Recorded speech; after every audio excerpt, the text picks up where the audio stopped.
If we're in the flight response of the nervous system, our heart is going to be racing. We might even feel heart palpitations. Our breath is really shallow. We maybe even struggle to catch our breath. We have a lot of tension. We have butterflies in the tummy. We tend to be in that tunnel vision. And the real urge or desire is to want to run away, to escape, to hide, to get away from whatever it is that's threatening us. The emotion is fear and anxiety and just wanting to keep really busy to avoid and distract ourselves from whatever it is that's scaring us. And if the desire when we're in the fight response is to run away, then we want to be able to really mobilize that energy, to discharge that energy through movement, and the legs play a really powerful role in discharging that movement. So you can do shaking and stomping, that works really well. But I find a couple of other techniques for grounding really useful when I'm in that flight response.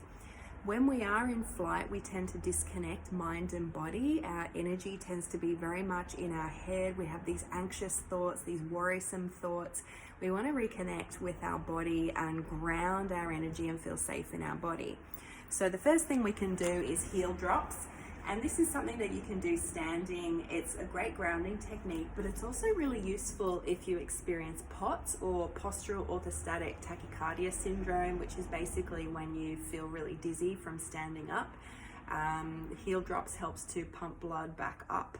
So come to a standing position, come up onto your tippy toes, and then drop down.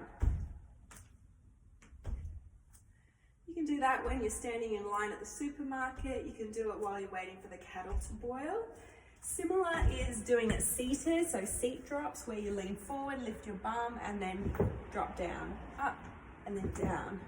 Up, and then down. This is bringing energy downwards, helping to down-regulate, helping to stimulate our root or base chakra. Other things that you can do, focus on engaging the leg muscles, getting those leg muscles moving, pumping that energy. So you can do like coming into a chair pose squat, and combining it with breath and arm movements works really well. So you can inhale and then exhale, inhale, exhale. This is great to ground the energy. You're also going to tone your leg and glutes. I like to combine like a squat with a stomp.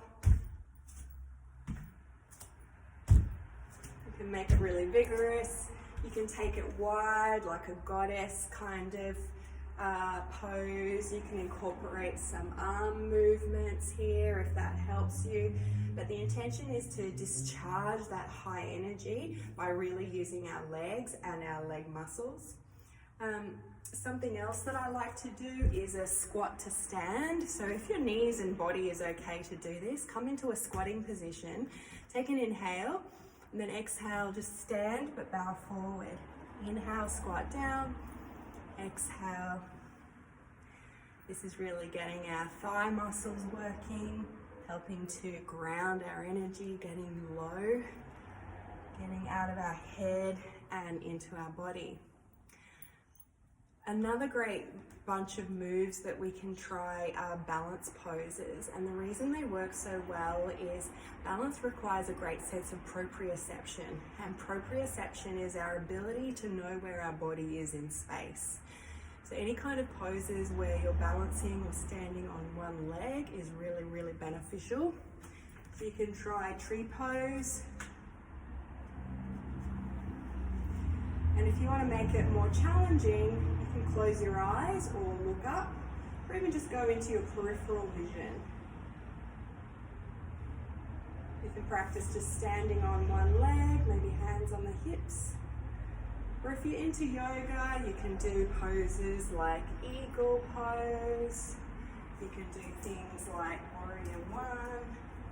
You might even like to come into a flowing sequence to discharge energy from the legs. So maybe coming down into a squat, inhale, and then exhale, coming into a balance.